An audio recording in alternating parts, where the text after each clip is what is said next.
Sejam bem-vindos ao canal Terror e Nonsense. Aqui vai encontrar histórias diretas do baú maldito. É recomendável ouvi-las com fone de ouvido. Não deixe de curtir e nos seguir aqui, ajuda bastante o nosso canal. Vamos para as histórias.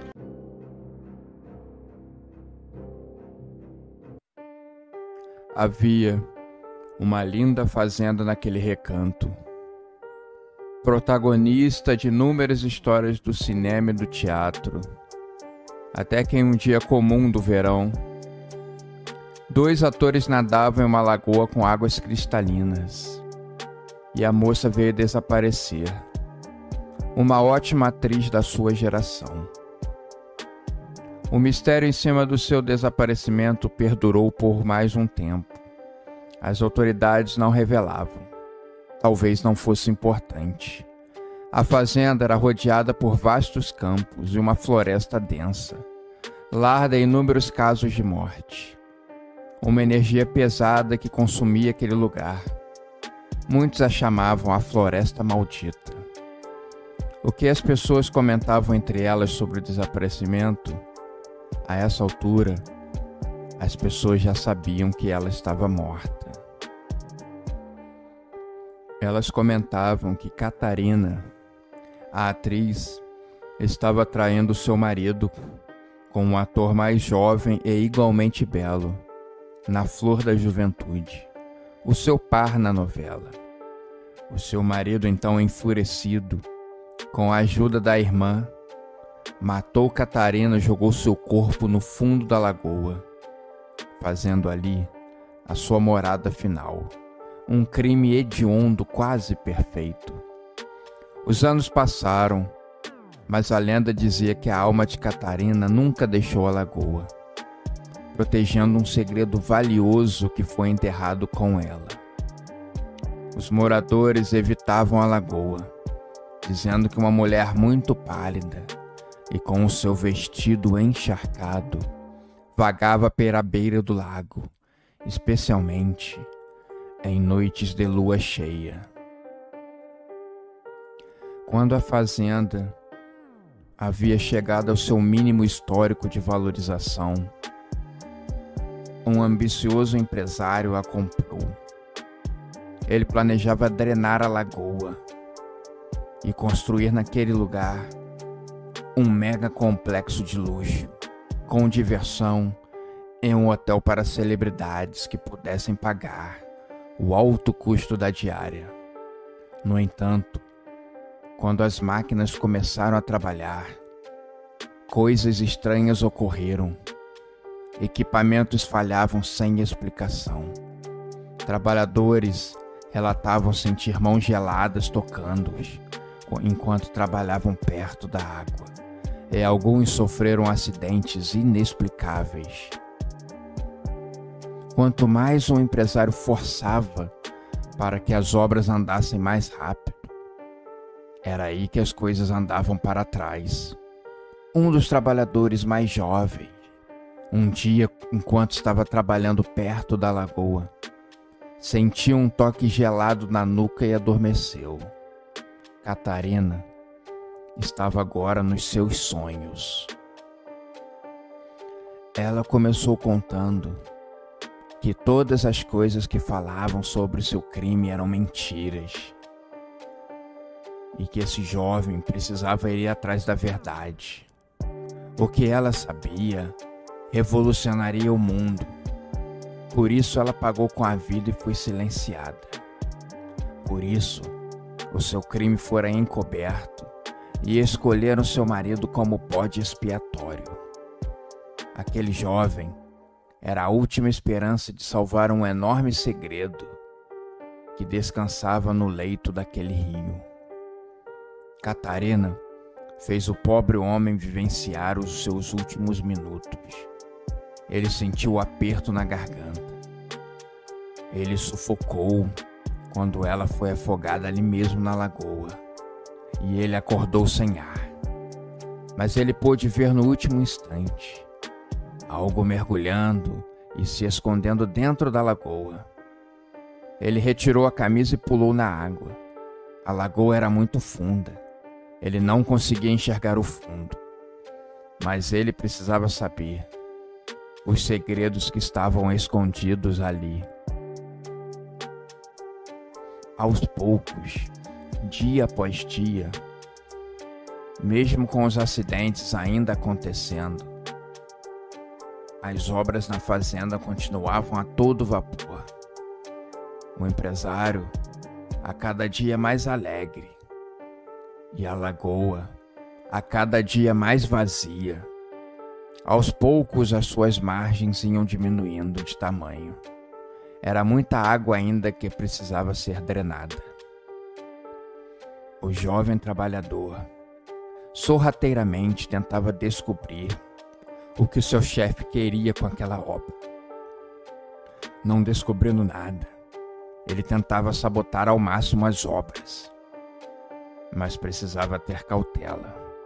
O mínimo descuido ele seria colocado para fora daquele lugar, ou até morto, o que seria muito pior. Catarina, cansada de tentar por meios pacíficos, certo dia agarrou um trabalhador pelas costas e puxou ele para o meio da lagoa, o afogando. Mas mesmo assim, o empresário não se importou. No outro dia, mais um morreu afogado. E o empresário continuava não se importando. E a obra continuava avançando, o que deixava Catarina alarmada. Seu plano junto com o trabalhador não estava funcionando. Quando finalmente o fundo da lagoa pôde ser visto, um mineral estava escondido no fundo do rio, junto com os restos de Catarina e de alguns trabalhadores que haviam sumido. Um mineral místico que era visto atraiu os olhares do empresário, que rapidamente chamou especialistas para darem uma olhada.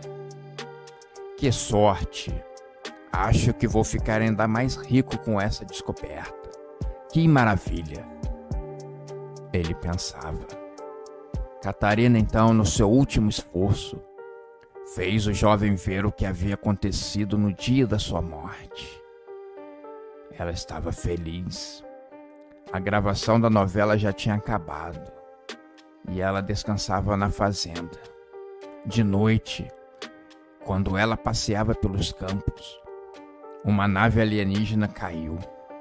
A princípio, ela achou que seria um avião de pequeno porte que estivesse caído. Mas quando ela foi até o local da queda, pôde ver que era uma nave espacial. Como? Ela não sabia. Agentes do governo rapidamente apareceram, vindos do nada, e começaram a recolher tudo. Um dos homens a agarrou ali mesmo e a afogou no lago, deixando seu corpo para apodrecer. O que ela viu não poderia ser divulgado. Depois teve todo um trabalho de acobertar o crime. A substância que se encontra no fundo do rio é de origem extraterrestre e o seu contato com os habitantes da Terra pode ser muito trágico. Alguns segredos devem permanecer enterrados e não podem ser divulgados ao mundo. O jovem, então, sabendo de tudo aquilo, enquanto os especialistas não chegavam para investigar o mineral misterioso, na calada da noite, o jovem colocou explosivos no leito do rio e, sem muita cerimônia, explodiu aqueles pedaços alienígenas. Catarina, que havia mudado seu lar para a Floresta Sinistra, permaneceu lá, investigando se ainda existia algum vestígio. O jovem foi preso tentando fugir e teria que se explicar às autoridades. O empresário, chateado com a perda do mineral, continuou seu projeto do complexo. E aonde estão os restos da nave alienígena recuperados? Provavelmente dentro de alguma base secreta que todos nós desconhecemos.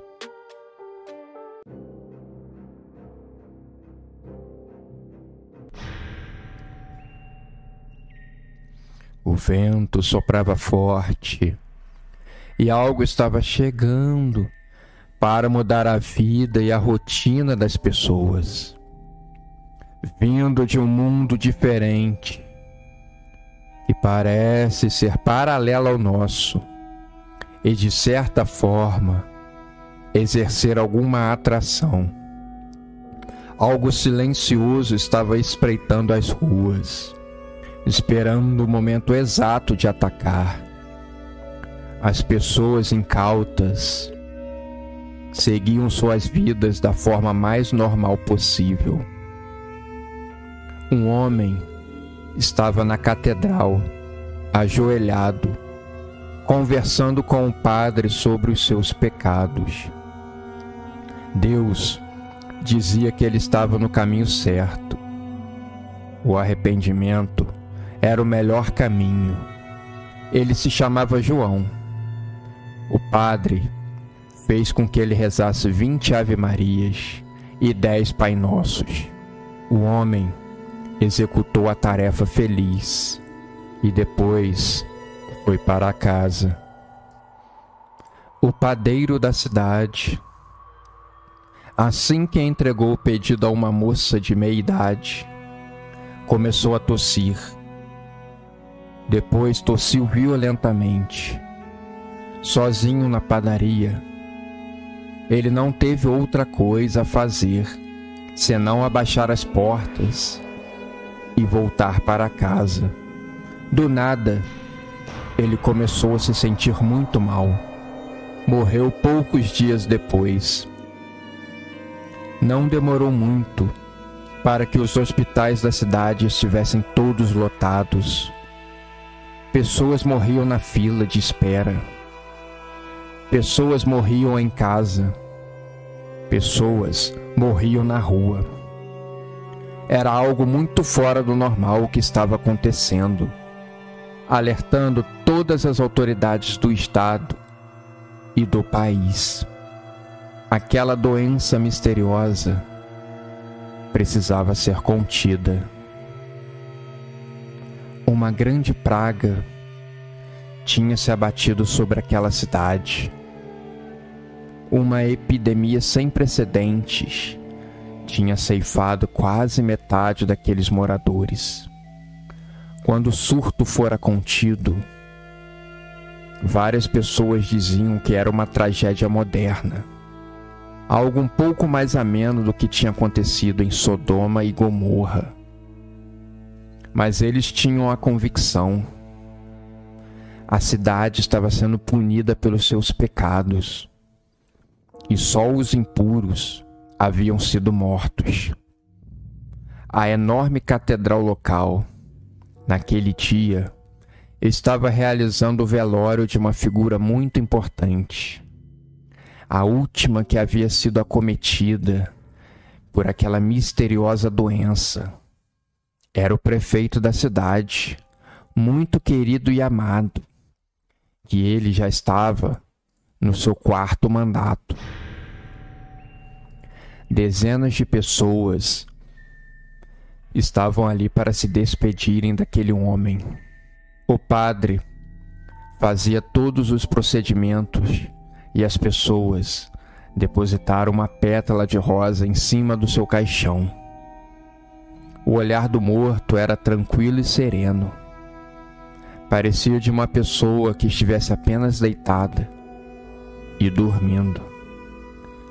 De repente, um barulho muito forte de viga estalando foi ouvido dentro da catedral, e o teto começou a tremer, derrubando poeira em cima da cabeça das pessoas, que estavam sem entender nada. O padre olhava para o alto e pedia misericórdia. Almas eram sentidas. As pessoas começaram a apontar os espíritos que tinham aparecido ali. Assustadas, elas tentaram correr, mas era tarde demais. O teto cedeu e a enorme igreja desabou, matando na hora todas as pessoas que estavam ali presentes. Uma calamidade sem precedentes na história daquela cidade e daquele país. Uma comoção que tomou conta das ruas. Várias homenagens foram feitas àquelas pessoas. Um plano da nova prefeitura era de levantar novamente a catedral, e nos anos seguintes, esse trabalho foi feito. Muitos pedreiros acabaram morrendo misteriosamente no cumprimento do seu dever. A obra acabou se estendendo mais do que o previsto, e as obras custaram o dobro do que previamente tinha sido acertado. O padre, que tinha ido benzer a reabertura da catedral, acabou passando mal, sussurrando, murmurando e dizendo que aquele lugar era o mais assombrado do mundo. As igrejas costumam ser os lugares mais assombrados, pois são nas igrejas que as almas costumam vir pedir perdão e buscar a sua redenção. O pecado tinha se abatido sobre a cidade. Com a morte vinda da praga, os mortos precisavam se redimir, e todas as almas se reuniram naquela catedral, naquele velório. O mundo físico não aguentou tamanha interferência e veio tudo abaixo. Muitas das vezes, as pessoas purificam a casa dos fiéis, cada cômodo, sem deixar nenhum detalhe para trás, mas esquecem de purificar o que é mais importante: a casa de Deus. João, o homem da confissão da nossa história, era um grande escultor e havia sido chamado para um trabalho importante: fazer uma pequena estátua para cada uma das pessoas que haviam perdido a vida naquele lugar. Apenas precisou de uma foto de cada vítima, suas ferramentas e o seu talento. Talvez a sua confissão tenha salvo a sua vida. Ele tinha buscado a redenção ainda em vida, coisa que faltou e ainda falta a muitas pessoas.